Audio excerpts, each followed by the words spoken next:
Hey everybody, Winster here. Today we're going to be talking about Maplestory's early game. This is going to be mostly focused on like level 10 to 20, maybe up to 25, kind of getting yourself started after Maple Island.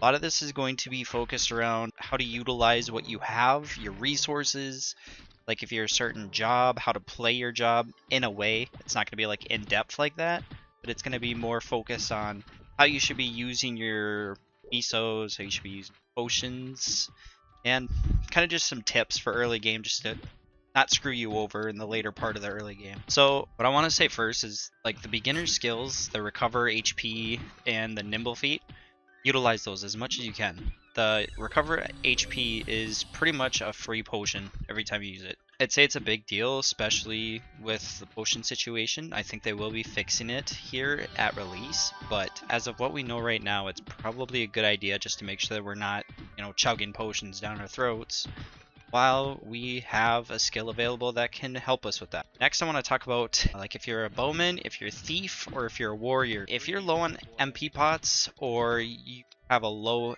MP like at the moment, use your regular attack skill. Like thieves, you can just throw 1 star, you're not using MP. For bowmen, you can shoot 1 arrow, you're not using MP. Warriors, you're strong enough with your axe or your sword, you don't need to use it. Especially if you're a Hennessy's hunting ground or you're just doing quests like slime and stuff. 2 hits, 3 hits is better than 1 hitting with a skill and using 5 potions over a span of 5 minutes when you could be using 0 potions over a span of 6 minutes. So it's kind of just at your discretion, but I'd advise it. Next thing I'd say for mage. So I tried out mage in this beta test, and honestly I want to say mage is probably the hardest to utilize potions because your main skill, your main attack is magic.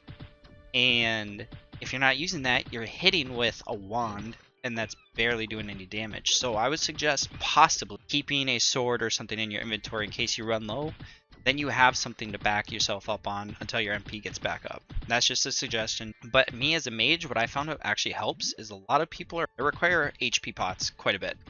So I would trade your HP pots for MP pots for yourself. I did that a couple times at the beginning, and I actually got a large amount of MP pots, surprisingly, because, I was hitting from far away and I wasn't getting hit ever from platforms. So that honestly goes for Thief and Bowman as well. Warriors, they're tanks. They're going to need HP. But moving on, that was just a suggestion. Another big part about early game is be sure to walk everywhere you go.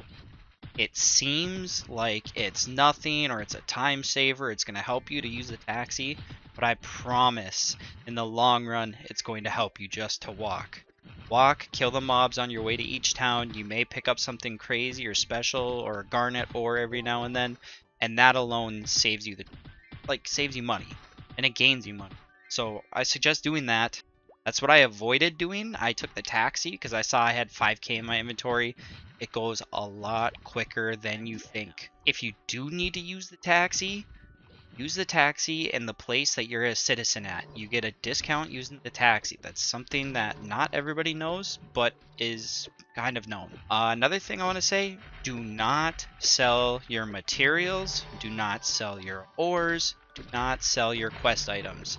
And hang on to quest items because you may not know it, but you are going to need them a couple quests from now, a couple levels from now. I kind of made the mistake on that. It's really enticing to see a garnet ore sell for 2k and then, oh, you need one. And now you're stuck on a quest because you don't have that garnet ore. And it's going to be a fluctuating market early game, so I just suggest hanging on to everything unless you absolutely need to sell something. Just sell a little bit of it, get some potions to get you by. I think it's going to be very important to get your crafting skills up very early on because that might actually make you money in the long run. I'm talking late early game, mid game. When everybody else is selling their ores, you're crafting and you've got those high tier weapons and equipment that you can actually sell for more. I suggest doing that.